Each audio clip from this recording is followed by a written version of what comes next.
আসসালামু আলাইকুম বন্ধুরা, কেমন আছো তোমরা? অনেকদিন পর রাজশাহীতে এসেছি, ভাবলাম একটু সবাই মিলে ঘুরে আসি।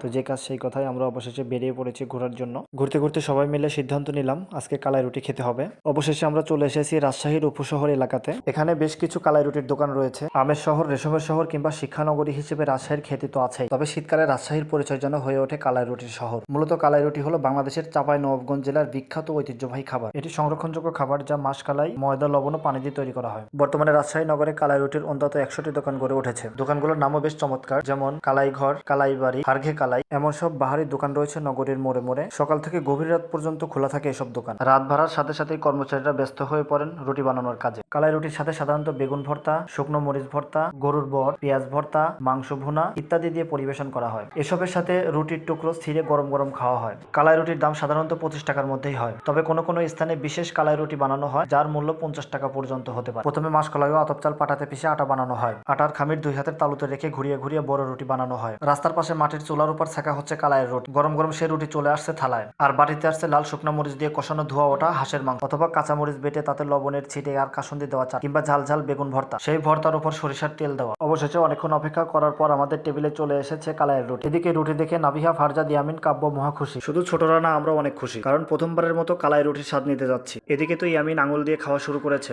টেবিলের উপরে কালাইয়ের রুটি আর বাহারি রকমের ভর্তা দেখে আমাদের আর তর সইছে না। অবশেষে আমরা বাহারি রকমের ভর্তা দিয়ে কালাইয়ের রুটি খাওয়া শুরু করেছি। প্রথমে ভেবেছিলাম কেমন হবে, কিন্তু না, কালাইয়ের রুটি আসলেও খুব মজাদার। ভর্তার মধ্যে সবচেয়ে বেশি ভালো লেগেছে কাসুন্দি দিয়ে তেঁতুলের চাটনি। এদিকে কাব্যর প্রচন্ড পরিমাণে ঝালা ধরেছে, কিন্তু খাওয়া ছাড়বে না। অবশেষে খাওয়া শেষ হতে ওয়েটার আমাদের বিল ধরিয়ে দিয়ে গেলেন। ভেবেছিলাম অনেক টাকা বিল আসবে, কিন্তু না। ধন্যবাদ ফারজানা ভাবিকে এত সুন্দর একটা ট্রিট দেওয়ার জন্য। আবার হয়তো আসবো কোনো একদিন আপনার কাছ থেকে ট্রিট নেওয়ার জন্য।